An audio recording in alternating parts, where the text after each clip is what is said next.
अस्सलामुअलैकुम, welcome to new story. और आप सब लोगों को कहानी एक्सप्रेस में वेलकम कहते हैं। सारे बच्चे, प्यारे बच्चे, छोटे मोटे, क्यूट क्यूट, स्वीट स्वीट, सारे जिगर गोशे, कैसे हैं आप लोग? सब लोग उम्मीद है बिल्कुल ठीक ठाक होंगे। और कहानियाँ आप सब लोगों को कैसी लग रही हैं? आप लोग तो मुझे बता ही नहीं रहे। चैनल को सब्सक्राइब करें ताकि हर नई आने वाली कहानी आपको मिले, और वीडियो को ज़रूर लाइक किया करें। मुझे पता चला है कि आप मेरी शॉर्ट्स को भी बहुत शौक से देखते हो, लेकिन ऊपर लाइक का बटन बना होता है, उसको भी दबाया करें और कमेंट्स करके बताया करें कि आपको स्टोरी कैसी लगी, और सब्सक्राइब करना ना भूला करें। चलें जी, अब आज की कहानी शुरू करते हैं। आज की कहानी भी बहुत मज़े की है और बहुत अच्छा सबक इसमें छुपा हुआ है, जो कि एंड में हम बताएंगे हमेशा की तरह। तो आज की कहानी का नाम है जादू की चक्की। तो बच्चों, प्यारे बच्चों, किसी गांव में दो दोस्त रहते थे। तो उनमें से एक दोस्त का नाम जग्गू था और एक का नाम गामा था। जो जग्गू होता है वो बहुत अमीर होता है, लेकिन वो बहुत लालची होता है। उसे अपने पैसों पे बहुत ज़्यादा गरूर होता है। वो किसी की ना तो मदद करता है, हर वक्त कहता रहता है मैं तो बहुत अमीर हूँ, बहुत अमीर हूँ। जबकि गामा एक बहुत ही ईमानदार, बहुत अच्छा इंसान, लेकिन बहुत गरीब इंसान होता है ना। तो मेहनत करके कमाता है, अपने बीवी बच्चों का पेट पालता है। तो जग्गू के साथ उसकी दोस्ती बस ऐसे ही होती है कि गामा बहुत अच्छी अच्छी बातें करता है, तो जग्गू कभी कभी उसके साथ गपशप लगा लेता है, उससे उसकी बातें अच्छी लगती हैं, लेकिन वो उसकी मुश्किल में कभी भी हेल्प नहीं करता। तो एक दफ़ा ऐसा होता है कि बेचारा गामा बाहर काम करने के लिए जाता है, तो उसे कोई काम भी नहीं मिलता ना। वो रोज़ कोई ना कोई काम करता है, कभी लकड़ियाँ काटता है, कभी मेहनत मजदूरी करता है, कभी ईंटें उठाता है। इस तरह शाम को उसको जो पैसे मिलते होते हैं वो उसका अनाज वगैरह, आटा वगैरह ख़रीद के ले आता है और बच्चों को आके पेट भरता है। उस दिन उस बेचारे को कोई काम भी नहीं मिलता ना। सारा दिन वो बैठा रहता है, काम तलाश करता है, कोई काम भी नहीं मिलता। वो बड़ा परेशान होता है। शाम को घर आता है, वो कहता है कि अब मैं क्या करूं, अब मैं अपने बीवी बच्चों को कहाँ से खिलाऊंगा। तो उसे ख्याल आता है कि क्यों ना मैं अपने दोस्त जग्गू के पास जाऊं, उसके पास इतने सारे पैसे हैं, उससे कहता हूँ कि मेरी मदद करे। वो जब उसके पास जाता है, उससे कहता है यार मेरा तो आज कोई मुझे काम नहीं मिला, तुम मुझे कुछ पैसे उधार दे दो, मैं तुम्हें 2 दिनों में वापस कर दूंगा कमा के। तो आज मेरे पास बिल्कुल कोई चीज़ भी नहीं है अपने बच्चों को खिलाने के लिए।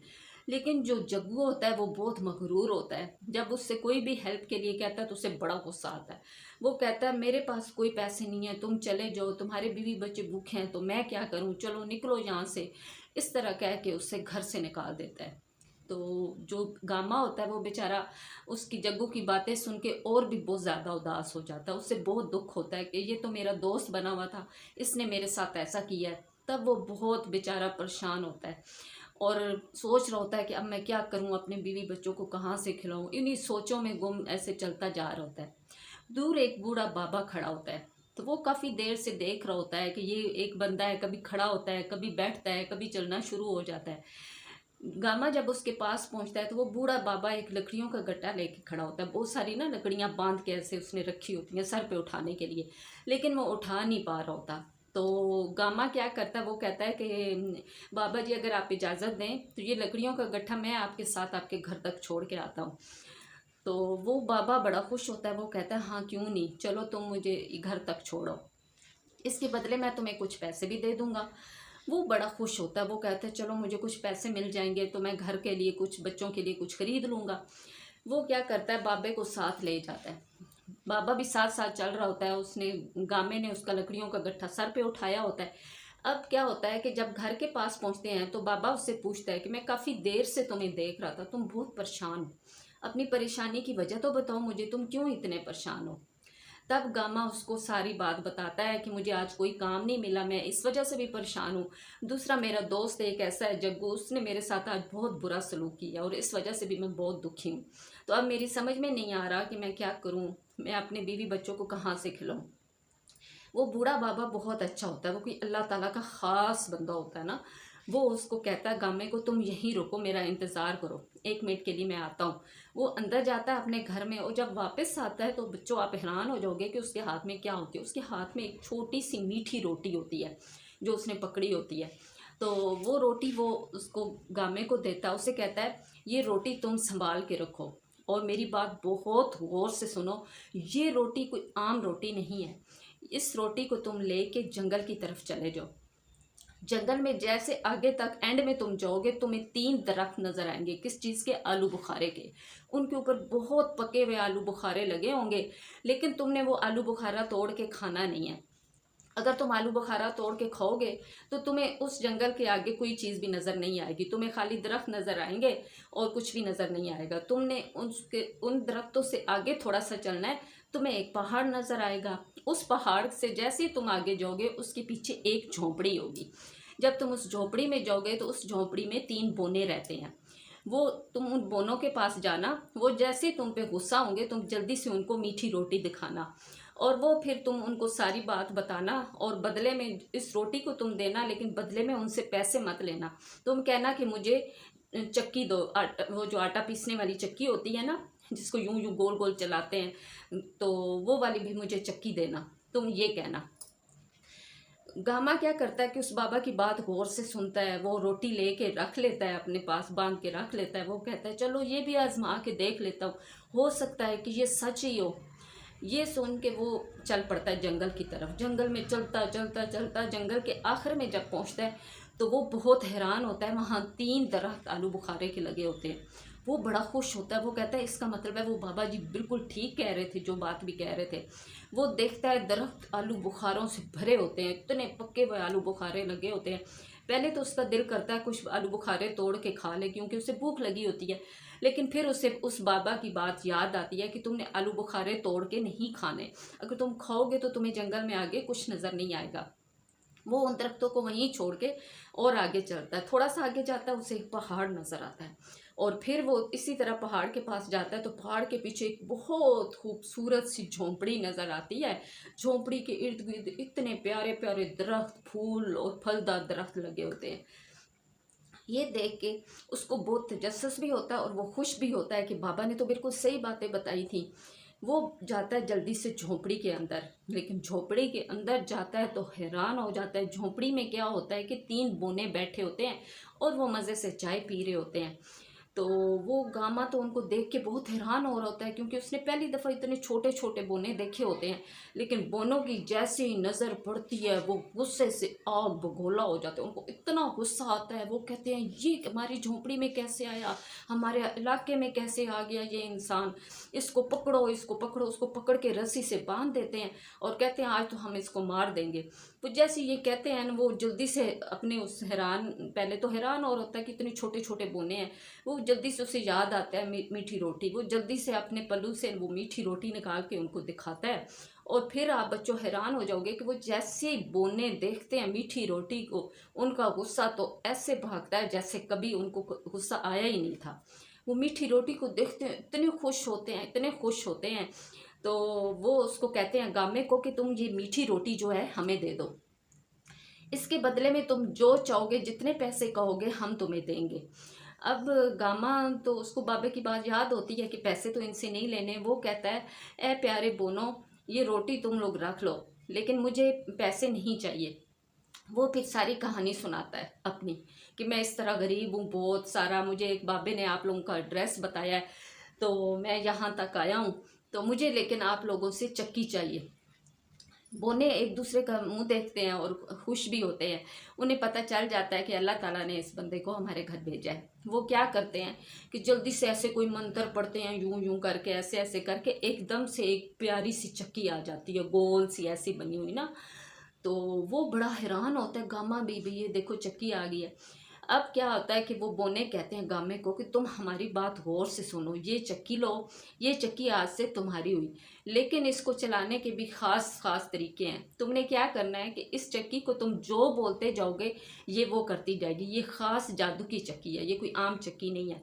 बोने उसको सारा बताते हैं। बोने कहते हैं कि तुम जैसे जैसे चक्की चलाओगे और इसको जो जो बोलोगे ये वही वही चक्की में से निकलता आएगा, वो ये पीस के निकालती आएगी। और जब तुमने चक्की को बंद करना हुआ एक लाल रंग का कपड़ा ऊपर डालोगे तो चक्की जो है बंद हो जाएगी। अब गामा सारी बात बहुत गौर से सुनता है और ऐसे ही करता है और खुशी खुशी उनको खुदा हाफिज बोलता है और घर की तरफ चल पड़ता है, क्योंकि उसे पता होता है घर उसके बीवी बच्चे इंतज़ार कर रहे हैं, भूखे होंगे। वो जल्दी से चक्की लेके घर की तरफ जाता है।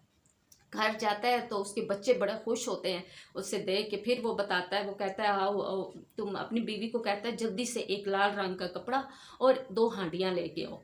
तो वो जल्दी से हांडी रखता है चक्की के साथ और चक्की को कहता है ए चक्की जल्दी से इसमें दाल पीस दो, जल्दी से इसमें दाल डाल दो। वो चक्की चलाता है ऐसे ऐसे ऐसे, जैसे जैसे चक्की चलाता है तो उसमें से हांडी भर जाती है दाल से। जैसी हांडी भरती है वो जल्दी से लाल कपड़ा ऊपर करा देता है। जैसे लाल कपड़ा ऊपर डालता है तो चक्की रुक जाती है। फिर वो दूसरी हांडी रखता है, फिर मंत्र पढ़ता है, कहता है चक्की चक्की तुम जल्दी से, ऐसे चक्की चलाते चक्की चक्की जल्दी से तुम मुझे चावल दे दो। वो जैसे ही बोलता है चक्की में से चावल निकलना शुरू हो जाते हैं और वो हांडी जल्दी से चक्की के साथ रखता है और हांडी चावल से भर जाती है। फिर वो लाल कपड़ा ऊपर डाल देता है और चक्की रुक जाती है वहीं। अब वो सारे बड़ी खुशी खुशी पेट भर के दाल चावल खाते हैं, खाना खाते हैं, अल्लाह का शुक्र अदा करते हैं। अब गामा क्या करता है कि वो रोज़ चक्की को यूं ही बोलता है कि मुझे दालें दे दो, चावल दे दो, इस तरह अनाज का रोज़ चक्की को बोलता होता है।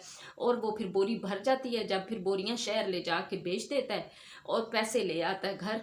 इस तरह कुछ ही दिनों में वो बहुत ज़्यादा अमीर हो जाता है। जग्गू देखता है, वो कहता है ये कैसे इतने जल्दी जल्दी अमीर हो गया, ये तो इतना गरीब था। वो बड़ा जेलस होता है, वो कहता है कि ये कैसे अमीर हो गया, मुझे पता लगाना होगा। एक दिन वो छुप के खिड़की के पास खड़ा सुन रहा होता है। वो देखता है, वो जैसे ही देखता है तो वो जो गामा होता है वो चक्की चलाता है इसी तरह, ए चक्की जल्दी से मुझे चावल दे दे, ए चक्की जल्दी से मुझे चावल दे दे। जैसे ही वो पढ़ता है उसके अंदर से बहुत सारे चावल निकलना शुरू हो जाते हैं और वो बोरी भर लेता है। अब वो जो गामे का दोस्त होता है वो जग्गू, वो होता है बहुत लालची है। वो ये देख के हैरान हो जाता है कि ये चक्की में से तो बहुत सारी चीज़ें निकल रही हैं, इतने चावल निकल रहे हैं, लेकिन और ये बोरियां भर रहा है। अब वो यही देख के हैरान हो रहा होता है, लेकिन वो पूरी बात नहीं सुनता, वहाँ से घर की तरफ भाग खड़ा होता है। लेकिन वो ये तो सुनता ही नहीं है कि चक्की बंद कैसे करते हैं, वो वाला मंत्र तो सुनता ही नहीं है। वो सिर्फ यहीं तक सुनता है कि चक्की को बोलो ये दे दो वो दे दो, और उसमें से वो चीज़ें देखता है और भाग जाता है घर की तरफ। घर जाके अपनी बीवी को कहता है कल हमने हर हाल में यहाँ से निकलना है। तो उन्हें कहता है कि मेरे पास एक बहुत अच्छी मुझे जादू की चक्की मिली है, हम किसी दूसरे शहर चले जाएंगे। जब रात होती है, रात के अंधेरे में जग्गू आता है चुपके से गामे के घर, और उसके घर से वो चक्की चुराता है और अपने बीवी बच्चों को लेता और गांव से भाग जाता है। अब गांव से भाग रहा होता है तो रास्ते में एक नहर आती है, वो नहर उसने पार करके दूसरी तरफ जाना होता है। वो अपनी कश्ती के अंदर जैसे ही बैठता है तो नहर थोड़ी सी चौड़ी होती है। अब वो होता बहुत लालची, जो लालची लोग होते हैं ना उनसे सब्र बिल्कुल नहीं होता। वो कहते हैं बस जो कुछ है जल्दी से हो जाए। तो वो जब कश्ती में बैठा होता है अपने बीवी बच्चों के साथ, वो कहता है मैं ज़रा कश्ती को आजमाऊँ तो सही, इसको चक्की को आजमाऊँ तो सही कि ये चक्की वाकई इस तरह मैं बोलूँगा मंत्र तो इसमें से कुछ निकलेगा। वो कहता है क्या बोलूँगा, उसके जेहन में तो आ रहा होता है मैं इसको सोने का बोलूँगा, चांदी का बोलूँगा और बहुत सारे पैसों का बोलूँगा, इसमें से लेंगे। लेकिन वो कहता अभी तो मैं कश्ती में हूँ, चलो मैं ना इसको कहता हूँ कि नमक निकाले, देखूँ तो सही कि निकलता है कि नहीं। लेकिन वो तो अक्ल का तो पूरा सूरा होता लालची है बहुत। तो वो चक्की को ऐसे कहते हैं ए चक्की चलाता है, ए चक्की जल्दी से मुझे नमक दे दे, ए चक्की जल्दी से मुझे नमक दे दे। अब वो चक्की चलाता है, चक्की में से नमक निकलना शुरू हो जाता है। चक्की तो जादू की होती है, उसे जो बोलो निकलता है, लेकिन उसे बंद करने का भी तरीका होता है। अब वो तो लालची होता है, लालच में जल्दी से वहाँ से निकल आता, उसको बंद करने का तरीका तो उसको पता नहीं होता। अब वो चक्की को कहता है कि मैं बंद कैसे करूँ, वो नमक उसमें से निकलता जाता है निकलता जाता है। अब वो बड़ा परेशान होता है कि मैं क्या करूँ। थोड़ी देर में जो कश्ती होती है पूरी नमक से भर जाती है। आपको पता है बच्चों, नमक तो बहुत भारी होता है। अब चक्की को वो बंद करता है, लेकिन किसी तरह से चक्की बंद नहीं हो रही होती। अब क्या होता है कि पूरी कश्ती भर के इतनी भारी हो जाती है और वो चक्की समेत पानी के अंदर डूब जाता है। उसके बीवी भी, बच्चे भी और वो भी सब पानी में डूब जाते हैं और चक्की भी डूब जाती है। और यूं वो अपने अंजाम को पहुंच जाता है अपने लालच की वजह से। तो यहाँ बच्चों मैं आपको एक और मज़े की बात बताऊं। कहते हैं कि वो चक्की अभी भी कहीं ना कहीं समंदर के अंदर मौजूद है। तभी तो समंदर जितने दुनिया में है उनका सबका पानी बहुत नमकीन होता है। ये कहते हैं लोग ऐसे, क्या पता सच है कि क्या नहीं। लेकिन एक बात सच है, इस स्टोरी से आपने क्या सीखा कि लालच करना बहुत ही बुरी बात है, उसका नतीजा कभी भी अच्छा नहीं लगता। दूसरा, आप हमेशा दूसरों की हेल्प किया करो। अगर आपके पास कोई पैसे हैं, कोई ज़्यादा चीज़ है और कोई आपसे मदद मांगता है तो आप ज़रूर उसकी मदद किया करो। अच्छे काम करोगे तो उसका नतीजा अच्छा मिलेगा, अगर दूसरों के साथ बुरा करोगे तो उसका नतीजा भी बुरा होगा। इसलिए मेरे प्यारे बच्चों, हमेशा अच्छे अच्छे काम किया करो। और कल इंशाल्लाह हम लोग एक और ही बहुत अच्छी कहानी के साथ आएंगे। इसके लिए ज़रूरी है कि चैनल को सब्सक्राइब करो, वीडियो को लाइक ज़रूर किया करो और कमेंट्स करके बताओ कि कैसी लगी। इंशाल्लाह एक बहुत ही प्यारी और नई और अच्छी कहानी के साथ दोबारा मिलेंगे। तब के लिए अल्लाह हाफिज़।